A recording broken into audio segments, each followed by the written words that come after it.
મરોલી 4 રસ્તા પાસે આવેલું એટલાન્ટિકા મોલ આજે ફિલ્મી માહોલથી ગુંજી ઉઠ્યું છે. આગમી ગુજરાતી ફિલ્મ રાજા રણછોડના ભવ્ય શૂટિંગથી મરોલી હવે સિનેમાના પડદે ચમકવા તૈયાર છે.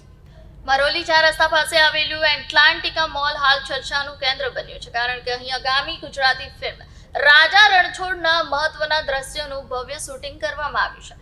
આધુનિક સુવિધાઓ અને પ્રીમિયમ લુક ધરાવતા એટલાન્ટિકા મોલને ફિલ્મના એક્શન અને ડ્રામા દ્રશ્યો માટે પસંદ કરવામાં આવ્યો હતો. આ શૂટિંગ દરમિયાન ફિલ્મના મુખ્ય કલાકારો સાથે સંપૂર્ણ ટેકનિકલ ટીમ હાજર રહી હતી. શૂટિંગની માહિતી મળતા જ મરોલી તેમજ આસપાસના વિસ્તારોમાંથી મોટી સંખ્યામાં ચાહકો પોતાના મનપસંદ સ્ટાર્સની ઝલક જોવા ઉમટી પડ્યા હતા, જેના કારણે મોલ વિસ્તારમાં ઉત્સાહભર્યો માહોલ જોવા મળ્યો હતો. મરોલી જેવા વિકસતા વિસ્તારમાં મોટી ગુજરાતી ફિલ્મનું શૂટિંગ થવું એ સ્થાનિક લોકો અને વેપારીઓ માટે ગૌરવની બાબત બની છે.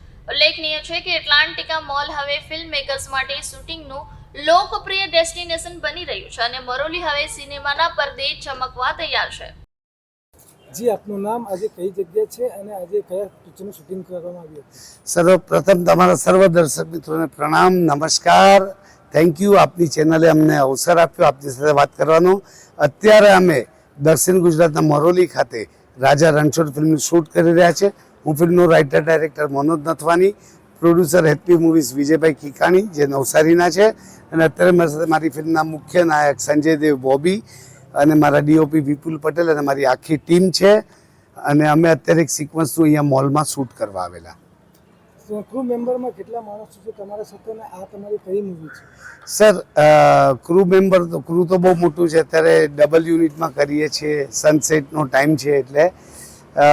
પણ રાજા રણછોડ ફિલ્મ આપને ખૂબ મનોરંજન પૂરું પાડશે. ટૂંક સમયમાં પડદા પર આવશે.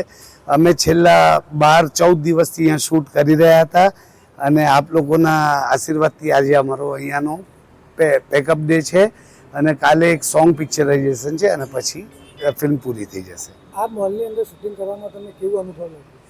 બહુ જ સરસ. આ મોલમાં નહીં, હું તો કહું છું ગુજરાતની ભૂમિ અને સ્પેશિયલી વાપીથી તાપી એટલા સારા લોકો છે, એટલો સહયોગ અને પ્રેમ મળે છે સાહેબ, કે હું તો બોમ્બેથી આવ્યો છું, ઘણી બધી ફિલ્મો બનાવી છે, મને સ્ટેટ એવોર્ડ્સ પણ મળ્યા છે, પણ ખરેખર દક્ષિણ ગુજરાતમાં શૂટિંગ કરવાની મજા જ કંઈ ઓર છે.